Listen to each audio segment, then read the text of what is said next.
Disclaimer, ang kwentong ito ay batay sa mga tunay na pangyayari at karanasang isinalaysay ng mga taong nakaranas ng mga kababalaghan sa kanilang probinsya. Layunin ng kwentong ito na magbigay ng babala, aral, at kamalayan tungkol sa mga nilalang ng dilim na ayon sa matatanda ay patuloy na umiikot sa ating paligid. Ang mga pangalan, lugar, at ilang detalye ay binago upang mapangalagaan ang pagkakakilanlan ng mga sangkot. Tahimik at payapa ang baryo ng San Pedro, isang liblib na pamayanang napapaligiran ng palayan at sapa. Dito, kilala ng lahat ang isa't isa hanggang isang araw, dumating ang isang dayong lalaki. Ang kanyang pangalan ay Ramon, isang maginoong mukhang galing sa malayong bayan. Bitbit niya ang ilang gamit lamang at ngiting parang walang pinagdadaanan. Mabilis siyang nakipagkapwa, palangiti, at laging tumutulong sa sinumang nangangailangan. Una siyang napansin ni Aling Norma, isang biyudang nagtitinda ng gulay sa palengke. Araw-araw ay dinadalhan siya ni Ramon ng tubig o pinupunasan ng pawis kapag naiinitan. Mabait na tao, wika ng mga kapitbahay. Ngunit may mga matatandang babae sa baryo na hindi mapalagay sa kanyang presensya. Ang isa sa kanila, si Lola Pasing, ay nagbuntong hininga habang pinagmamasdan siya. May kakaiba sa tingin ng lalaking yon, bulong niya sa mga kasama. Parang may nililihim. Pagkaraan ng ilang araw, napadalas ang pagpunta ni Ramon sa bahay ni na Aling Norma. Tinulungan niya silang ayusin ang bubong na tinamaan ng bagyo. Kapalit ng tulong, binigyan siya ng hapunan, tinolang manok at kanin. Tahimik niyang kinain ito, ngunit habang umunguya, mapapansin ang kanyang dila, mahaba, at minsan ay tila may kumikintab na likido na bumababa sa gilid ng labi. Wala namang nakapansin dahil abala sila sa pagkain at kwentuhan. Kinagabihan, napansin ni Aling Norma na parang may amoy na kakaiba sa labas ng bahay, amoy na parang nasusunog na buhok na may halong asim. Ngunit nang sumilip siya sa bintana, nakita niyang si Ramon ay nakaupo pa rin sa ilalim ng puno ng mangga, nakangiti, at parang may tinititigan sa madilim na bahagi ng bakuran. "Hindi ka ba uwi, Ramon?" tanong niya. Ngumiti lang ito, sabay sagot, "Mas maganda ang hangin dito sa gabi." Aling Norma parang sariwa. Sa kabila ng kabaitan ng dayo, may ilang asong tahol ng tahol tuwing siya ay dumaraan. At mula nang dumating si Ramon, may mga alagang manok at kambing na biglang nawawala. Ngunit sino nga ba siya? At ano ang tunay niyang pakay sa baryong matagal ng tahimik? Lumipas ang ilang linggo mula nang dumating si Ramon, at tila naging bahagi na siya ng pang-araw-araw na buhay ng mga taga-baryo. Halos lahat ay napapalapit sa kanya, bata man o matanda. Dahil magaling siyang makisama, palaging may ngiti at may dalang kwento, parang may mahika ang kanyang presensya. Ngunit unti-unti, nagsimulang mapansin ng ilan ang mga kakaibang pangyayari na tila sumusunod sa bawat pagdikit niya. Isang umaga, nag-alok si Ramon ng tinapay at kape sa mga kapitbahay. "Tikman niyo, ako mismo ang nagluto," sabi niya habang inaabot ang tasa kay Mang Arturo, ang karpinterong madalas niyang kasama sa pag-aayos ng bahay. Mabango ang kape, ngunit may kakaibang amoy, parang nasunog na asukal na may halong karne. Napakunot ang noo ni Mang Arturo, ngunit ininom pa rin ito, ayaw niyang mapahiya. Sa gilid ng mesa, may lumapit na aso ni Aling Norma, si Pinto, at sinimulang dilaan ang latak sa baso ni Ramon na naiwan. Kinabukasan, natagpuang patay si Pinto sa ilalim ng bahay. Wala itong sugat o dugo, pero nakabuka ang bibig, at tila may bula at likidong madilaw na lumabas. Nagulat ang lahat. "Baka nadaplisan ng lason sa daga," sabi ni Aling Norma. Ngunit tahimik lang si Ramon, tila walang pakialam. Sa halip, ngumiti siya at marahang tumawa. "Sayang, mabait pa naman yung aso," bulong niya. Mula noon, nagsimulang umiwas si Mang Arturo. Napansin niya rin na kapag nag-aalok si Ramon ng pagkain o inumin, kakaunti na lang ang tumatanggap. Ngunit si Liza, anak ni Aling Norma, ay tila walang takot. Madalas pa rin niyang kausap si Ramon, at minsan ay nakita silang magkasamang kumakain ng tinapay sa ilalim ng puno ng mangga. "Mabait siya, ma," sabi ni Liza. "Para na siyang kuya." Ngunit isang gabi, bigla na lang nagkasakit si Liza. Nilalagnat siya ng matindi, nanginginig, at tila nahihirapan huminga. Ang kanyang labi ay nangingitim at may puting bula na lumalabas sa bibig. "Tubig! Dalhan niyo ng tubig," sigaw ni Aling Norma. Ngunit tuwing maiinom si Liza, parang lalong bumubula ang bibig niya, at may amoy na parang karne na nabubulok.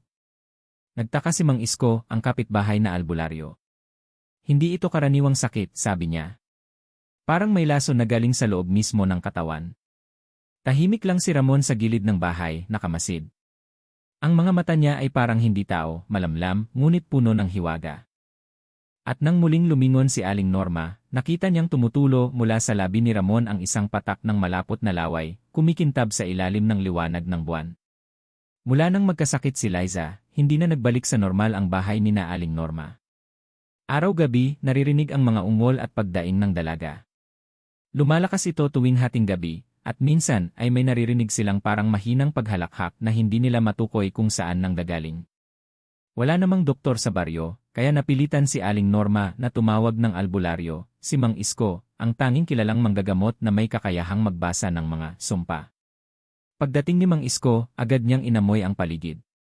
May kakaiba rito, sabi niya. Parang may espiritong dumampi sa dalaga.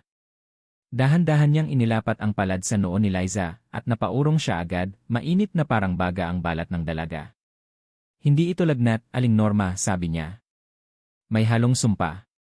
Parang laway ng nilalang na hindi tao. Nagulat si Aling Norma. Anong ibig mong sabihin? Nilalang, tanong niya, nanginginig. Ngunit bago pa man makasagot si Mang Isko, biglang dumilat si Liza. Mapupula ang mata, at ang dila niya ay tila mahaba at lumalabas-labas na parang hayop na uhaw. Maang-init ang init sa loob ko, daing ng anak. Napaatras si Mang Isko, sabay-sabay ng asin sa paligid ng kama. Biglang sumigaw si Liza, at mula sa bibig niya ay lumabas ang bula na kulay abo, amoy karne at dugo. Habang nagpapanik si Aling Norma, may narinig silang kaluskos sa labas ng bahay. Pagsilip nila sa bintana, nandoon si Ramon, nakatayo sa dilim, nakatingin sa loob. Hindi siya kumikibo, ngunit nakangiti. Kamusta na si Liza? Tanong niya, malamig ang tono. Aayos lang siya, sagot ni Aling Norma, pilit na pinatatag ang boses. Salamat sa pag-aalala. Mainit ang gabi, ano, sabi ni Ramon, sabay pinunasan ang kanyang labi. Ngunit nakita ni Mang Isko na may tumulong malapot na laway sa lupa, at nang dumikit ito sa lupa, parang umusok. Kinabukasan, lalong lumala si Liza. Hindi na siya makakain, at tuwing isusubo ang kanin, lumalabas ito na parang tinutulak ng sariling katawan. Ang mga labi niya ay nagbibitak, at ang balat niya ay namumula na parang pinapaso mula sa loob. Mang Isko, tulungan mo ako, iyak ni Aling Norma. Anak ko lang ang meron ako. Aling Norma, mahina ngunit mariing sabi ng albularyo, ang sakit ng anak mo ay hindi galing sa tao. Isa itong sumpang ipinasa sa pamamagitan ng laway, ang laway ng aswang. Tahimik ang paligid. Sa malayo, may umuungol na aso, at ang hangin ay nagdala ng amoy na parang nasusunog na laman. Nilingon ni Aling Norma ang labas ng bahay, ngunit wala na si Ramon. Naiwan lang sa lupa ang mga yapak at sa isang bato, isang patak ng kumikintab na laway na hindi natutuyo kahit sikatan ng araw. Lumipas ang 3 araw mula nang masabing may sumpa si Liza. Halos hindi na natutulog si Aling Norma, binabantayan ang anak na ngayon ay halos wala ng malay. Sa bawat hina ni Liza, may kasamang mahinang huni, parang tunog ng insekto o iyak ng sanggol. Hindi na rin lumalapit ang mga kapitbahay dahil kumalat ang balita na may masamang espiritu sa kanilang bahay. Ngunit sa gitna ng lahat, si Ramon pa rin ang unang dumadalaw. Walang ibang dadalaw kay Liza, mariing sabi ni Mang Isko isang gabi. Nararamdaman kong may kinalaman siya sa sumpang ito. Napatingin si Aling Norma, umiiyak. Pero hindi ko kayang itaboy si Ramon. Siya lang ang tumutulong sa amin. Wala kaming ibang maasahan. Yan ang gusto ng mga kagaya niya, sagot ni Mang Isko. Makakuha ng tiwala bago tuluyang lamunin. Kinabukasan, dumating si Ramon dala ang mainit na sabaw. Para kay Liza, sabi niya, baka sakaling gumaan ang pakiramdam niya. Wala nang nagawa si Aling Norma kundi tanggapin ito. Ngunit nang isubo ni Liza ang isang kutsarang sabaw, bigla itong nagliyab sa loob ng bibig, isang apoy na parang mula sa loob ng katawan. Napasigaw si Liza, sabay patak ng mga bula sa kanyang dibdib. Hindi ito normal, sigaw ni Aling Norma, itinapon ang mangkok. Tumalsik sa sahig ang sabaw, at nang dumikit sa kahoy, nag-iwan ito ng maitim na marka, parang sinunog ng asido. Sa labas ng bahay, nagtipon-tipon ang mga kapitbahay. Dapat paalisin na ang dayong yan, bulong ng isa. Simula nang dumating siya, puro kamalasan na ang nangyayari. Ngunit si Aling Norma, dahil sa utang na loob, ay pilit na ipinagtatanggol si Ramon. Hindi siya masama, sabi niya, nanginginig. Baka may masamang espiritu lang sa paligid. Ngunit alam ni Mang Isko, hindi iyon totoo. Minsan, Aling Norma, anya, ang masamang espiritu ay hindi basta nasa paligid. Minsan, nasa harap mo na. Gabi-gabi, naririnig nila ang mga ungol ni Liza at ang pagaspas ng kung anong nilalang sa bubungan. Minsan, may maririnig na katok sa bintana, 3 beses lang, mabagal, at pagkatapos ay ang boses ni Ramon, malumanay ngunit malamig, Aling Norma, may kailangan ka bang tulong? Tuwing umaga, may mga manok na nawawala at minsan, may dugo sa harap ng bahay. Sa tuwing tatanungin si Ramon, ngumiti lang siya. Baka pusa lang yan, sagot niya. Ngunit si Mang Isko, habang nakamasid mula sa di kalayuan, ay alam na may mabigat na dilim na bumabalot sa baryo. At kung hindi agad kikilos, baka hindi lang si Liza ang maging biktima. Isang gabi, bumalik si Mang Isko dala ang mga gamit niya, isang maliit na sako ng asin, bote ng langis, at ilang pirasong dahon ng kandilang lagundi. Ngayon natin malalaman kung anong nilalang ang nagpapahirap sa anak mo, sabi niya kay Aling Norma. Tahimik ang gabi at tanging huni ng kuliglig at malayong alulong ng aso ang maririnig. Sa ilalim ng kumikidlat na langit, nagsindi si Mang Isko ng kandila sa tabi ng higaan ni Liza. Ilang minuto pa lang, biglang kumislot ang katawan ng dalaga. Ang mga mata nito ay tumirik at ang bibig ay bumuka, lumalabas ang malapot na bula. Ayaw niyang mawala, sigaw ni Mang Isko, sabay pahid ng langis sa noo ni Liza. Ngunit habang ginagawa niya ito, may malakas na hampas ng hangin sa bintana.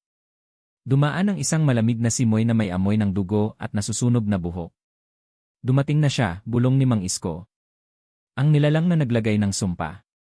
Lumabas siya ng bahay, bitbit ang kanyang lampara, at sa liwanag nito ay nakita niya si Ramon, nakatayo sa ilalim ng punong mangga, basang-basa ng ulan, ngunit walang bakas ng lamig o takot sa mukha.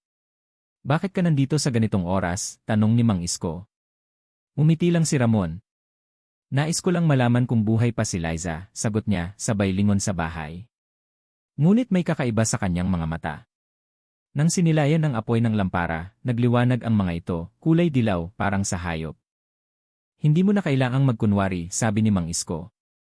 Alam kong ikaw ang pinagmulan ng sumpa. Matanda ka na, Isko, sagot ni Ramon, malamig ang boses.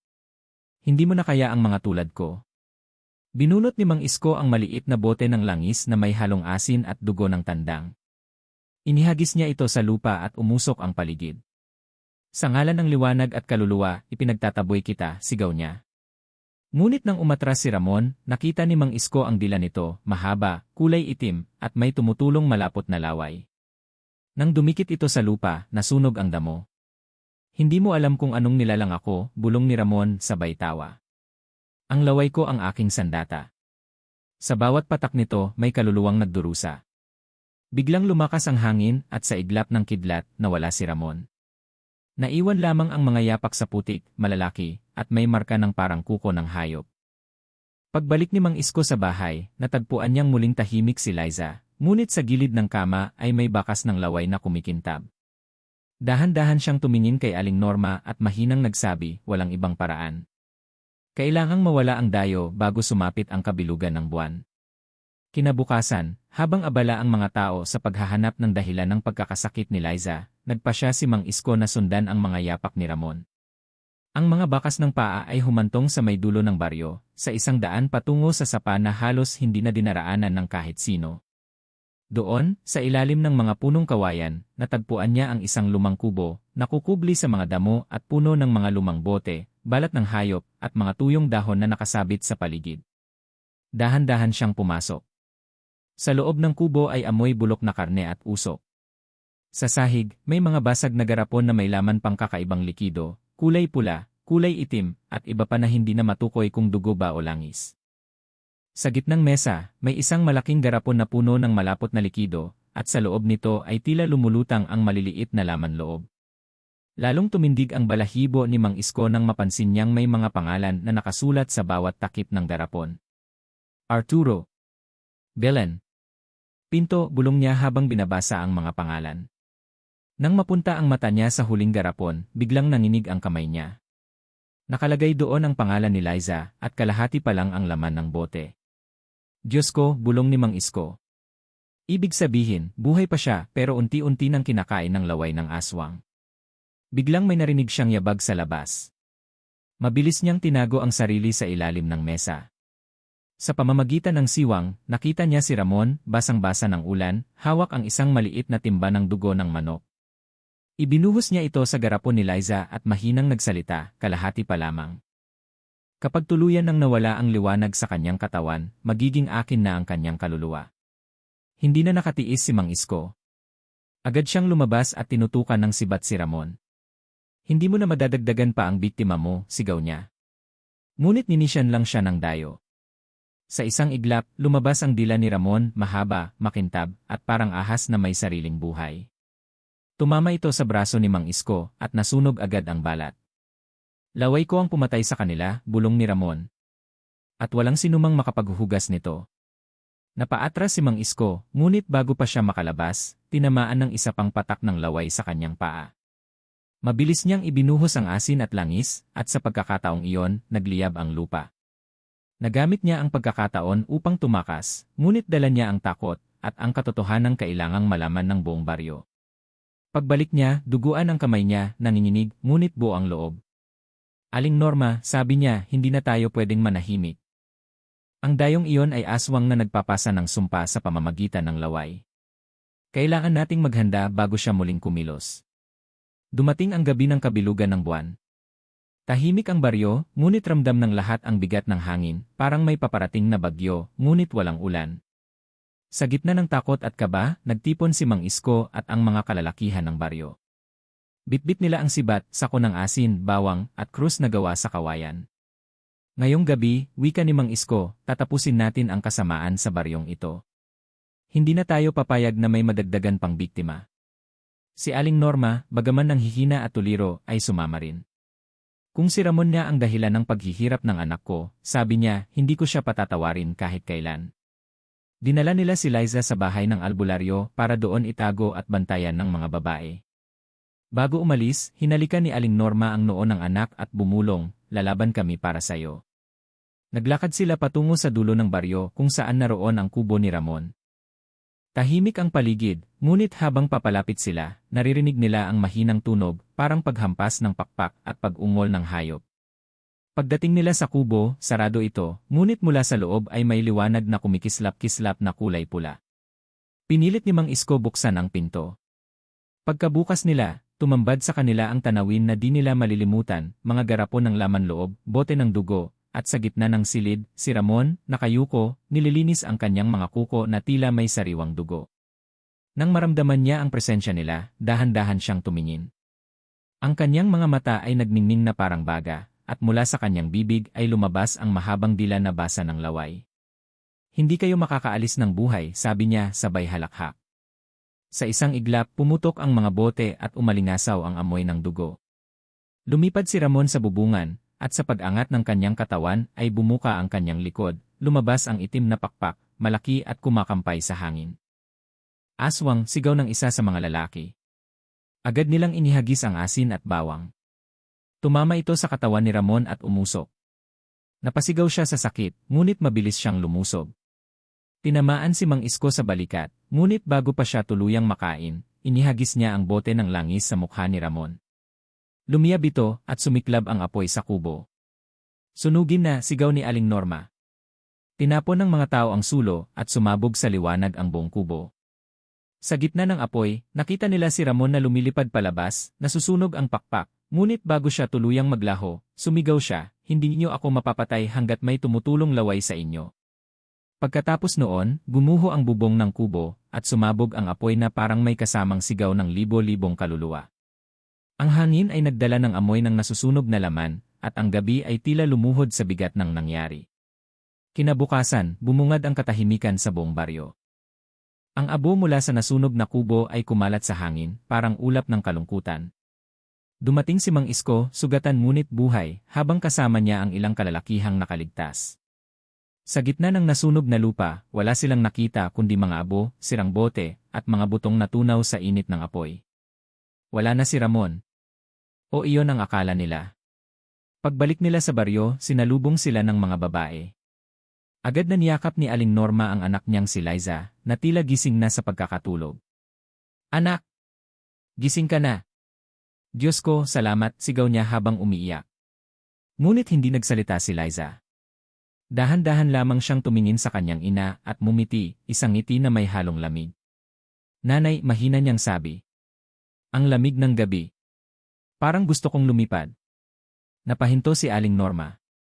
Anak, tanong niya nanginginig. Pero bago pa siya makasagot, napansin ni Mang Isko ang mga maliliit na sugat sa likod ni Liza, parang may umuusbong na manipis na balat na tila pakpak. Lalong nanlumo ang mga tao. Isa sa mga matatanda sa baryo ang lumapit at nagsabi, hindi natapos ang sumpa. Kapag nasunog ang pinunong aswang, ang dugo niya ay dumidikit sa huling biktima. Siya ang magiging susunod. Napatingin si Aling Norma kay Liza. Hindi maaari, sigaw niya. Anak ko to. Ngunit si Liza ay unti-unting tumayo, ang kanyang mga mata ay nagdidilim, at mula sa kanyang mga labi ay lumabas ang mahabang hinga na parang alingawngaw ng gabi. Lumapit si Mang Isko, dala ang krus at bawang. Norma, kailangan natin siyang pigilan bago mahuli ang lahat. Ngunit pinigilan siya ni Aling Norma, yakap-yakap ang anak. Hindi. Kung siya ang magiging halimaw, ako ang unang haharap sa kanya. Sa sandaling iyon, nagdilim ang langit. Mula sa malayo ay narinig nilang muling umihip ang hangin, at sa loob ng bahay, bumuka ang bubong, at sa dilim ay lumabas si Liza. Ngayon ay may itim na pakpak, nagliliwanag ang mga mata sa pula, at sa kanyang bibig ay bumubulong ang boses ni Ramon, hindi ako namatay, ipinanganak ako muli. Tumakbo ang mga tao palabas ng baryo, habang si Aling Norma ay nanatiling nakaluhod, umiiyak sa ilalim ng abo. Tumingala siya sa langit, at ang mga luha niya ay bumagsak sa lupa na tila dugo. Patawad, anak, mula noon, walang sinumang nagbalik sa dulo ng baryo. Ngunit sa tuwing may kabilugan ng buwan, sinasabi ng mga taga roon na may batang babae raw na lumilipad sa ulap, may pakpak na itim, at mata na nagliliwanag sa pula, nakangiti habang binabantayan ang kanyang ina sa dilim. 2.